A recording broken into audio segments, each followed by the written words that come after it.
Hey guys, it's Luna here, welcome back to another Skyrim update video. Just a few hours ago I made a video about the upcoming Creation Club and some of the leaked stuff for the game on there. But not long after, Bethesda actually released the 1.5 update for Skyrim Special Edition, and it actually adds in the Creation Club to PC in the beta version.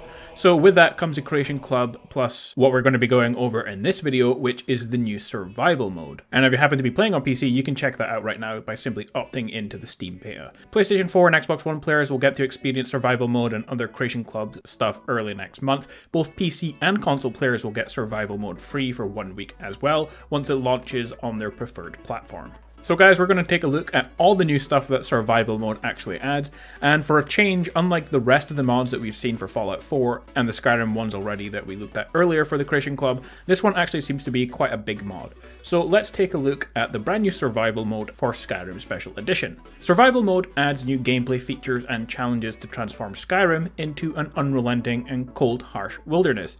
You can check out the map in this image to see all the treacherous climate zones, plus helpful landmarks that can help you to survive your journey across Skyrim. For maximum challenge, try survival with legendary difficulty enabled, and if you want to know all the way that the survival mode actually changes Skyrim, it adds all of the following stuff. First of all, you get hunger. Over time you'll become hungry, which will impact your total stamina, as well as your ability to wield most weapons. As you become hungrier, your total available stamina will decrease, represented by a dark region inside the stamina bar. Eat food to restore your hunger. If you eat enough, you will receive the well-fed bonus. Cooked food restores more hunger than uncooked food. If you eat raw meat, you may contract food poisoning, which is kind of cool, which can prevent you from receiving benefits from food until the effects wear off. Hot soups can now be cooked by using fire salts, which restore your cold, and also grants a bonus to your warmth rating. So that's the hunger explained on how it will work on this new survival mode. You get fatigue. Even the most stalwart adventurers will need to rest from time to time. Fatigue decreases your total available magicka, represented by a dark region inside the magicka bar. As you become more fatigued, the effectiveness of potions will begin to decline, and your ability to recover magicka and stamina will begin to suffer. You'll need to periodically sleep in a bed in order to restore your fatigue, and in survival, the well-rested bonus is no longer granted automatically after sleeping. If you sleep outside, you will not be able to get a restful night's sleep, and therefore you will wake up drained and tired. If you sleep in a bed indoors, you will receive the well-rested bonus. You are now affected by cold. The frigid chill of Skyrim is now a formidable foe unto itself. Travelling in snowy and rainy areas will increase your cold, and cold decreases your total available health, again represented by a dark region inside of your health bar this time. As you become colder, your movement speed and ability to pick locks and pick pockets will begin to suffer. If you reach the highest level of cold, your health will begin to reduce to 0, and you will die from exposure to the elements. You can warm up by standing near a fire, eating hot soup, or moving to a warmer location. A sun or snowflake icon will appear near the compass to note whether you're currently getting warmer or colder. So that's the three main effects from the survival mod, but how does some of the other things work? Well, warmth. Your higher warmth rating, the more slowly you will feel the effects of the cold environment. Most clothing and armor provide warmth displayed on the item's description. Some armor is exceptionally warm, while others are still suited to protect their wearer from harsh climates. You can also temporarily increase your warmth rating by eating hot soup or holding a torch. Freezing water. If you take a swim in ice-cold rivers, that can make for a quick death. If you swim in a freezing area, you will immediately become colder and begin taking health damage.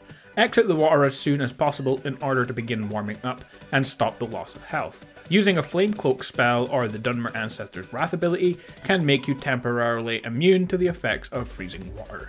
Fast traveling is also disabled with the mod. If you wish to go somewhere, you must do so on foot or by horseback. You can also take a carriage or boat to your destination, but note that you may arrive hungry, cold, and in need of rest after a long journey. Health regeneration is also affected with the mod. You no longer regenerate health, and you must use restoration potions, spells, and food to replenish your health. The leveling up system is affected too. You can only level up if you sleep in a bed. You may still spend your perk points later once they have been granted after sleeping, but in order to actually level up, you will have to go to sleep. Your carry weight has been significantly reduced. Becoming over-encumbered also quickly drains your stamina and causes you to become fatigued much faster. Arrow and lockpicks also now have weight. For diseases and afflictions, well, creatures across the land carry threatening new diseases, and previous diseases are now even more debilitating. Eating uncooked meat can cause food poisoning. If you fail to cure a disease, it may progress into a more serious version over time as well. For afflictions, time spent while unwell puts you at risk of contracting an affliction, which causes effects that can linger long after you have improved your condition. Afflictions will naturally wear off, or you can be cured like any other disease. Some afflictions include weakened, where you are less effective at using melee weapons and blocking damage with your shield. Addled, all enchantments and spells cast are less effective. And frostbitten, you're less effective at picking locks, picking pockets, and doing damage with a bow. For shrines, shrines no longer cure diseases for free. You must now make a gold offering in order to receive the shrine's benefit. Shrines you craft in a house you have built, though, will give you a cure for free. For perks and standing stones, the extra pocket perk and the steed stone now grant 50 extra carry weight instead of 100. Finally guys, both vampires and werewolves can restore their hunger by feeding on their victims. While transformed into a werewolf or a vampire lord, you will become colder much slower than normal. So guys, that is all the new stuff that will be added with the Skyrim survival mode when it's released for Creation Club on consoles, Xbox One and PlayStation 4, or you can test out now in beta on PC. So far it looks like a really awesome mod. It's pretty much just the Frostfall and Campfire mod, which isn't a bad thing as it's a really amazing mod, but it will now be available for PS4 users as well. So you might argue that you could just use the Frostfall and Campfire mod, but until we actually get to test it, we can't tell whether this is actually better or worse than that mod itself. But guys, I thought I would just make this video letting you guys know all the new stuff that will be coming for survival mode on Skyrim Special Edition.